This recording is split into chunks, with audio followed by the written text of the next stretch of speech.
বঙ্গোপসাগরে সৃষ্ট গভীর নিম্নচাপের প্রভাবে বিরামহীন বৃষ্টি পড়ছে রাজধানী ঢাকায়। আর এই বৃষ্টিতে ভিজে সড়কে শৃঙ্খলা রক্ষায় দায়িত্ব পালন করছেন ট্রাফিক পুলিশের সদস্যরা। রবিবার রাজধানীর বিভিন্ন মোড়ে দেখা গেছে এমন দৃশ্য। ডিএমপি ট্রাফিক পুলিশের সদস্যরা নগরবাসীর চলাচল নির্বিঘ্ন করতে বিরামহীন কাজ করছেন। পুলিশ সদস্যদের এমন পেশাদারিত্ব মুগ্ধ করেছে নগরবাসীকে। এদিকে পবিত্র ঈদুল আজহা খুব নিকটেই, তাই ঢাকা শহরের মানুষ এখন প্রতিদিনই তাদের গ্রামের বাড়ি যাওয়ার জন্য রওনা হচ্ছেন। স্কুল কলেজ ইতিমধ্যে বন্ধ হয়ে গেছে, তাই সকলেই ছুটছেন আপন মাটিতে। কিন্তু সকলে বাড়ি ফিরলেও ফিরছেন না ট্রাফিক পুলিশ।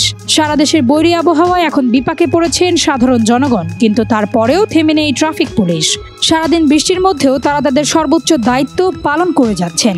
এদিকে ট্রাফিক কর্মকর্তারা বলছেন এটা তাদের নিয়মিত ডিউটি। আবহাওয়া খারাপ হলে কিছু করার নেই, সড়কে শৃঙ্খলা রক্ষায় তাদের দায়িত্ব পালন করতেই হয়। শুধু বৃষ্টির সময় না, রমজানেও রাস্তায় দায়িত্ব পালন করতে হয় ট্রাফিক পুলিশকে। রাস্তায় করতে হয় ইফতার। দায়িত্ব পালনের কারণে জুমার নামাজ জামাতে আদায় করতে পারেন না তারা।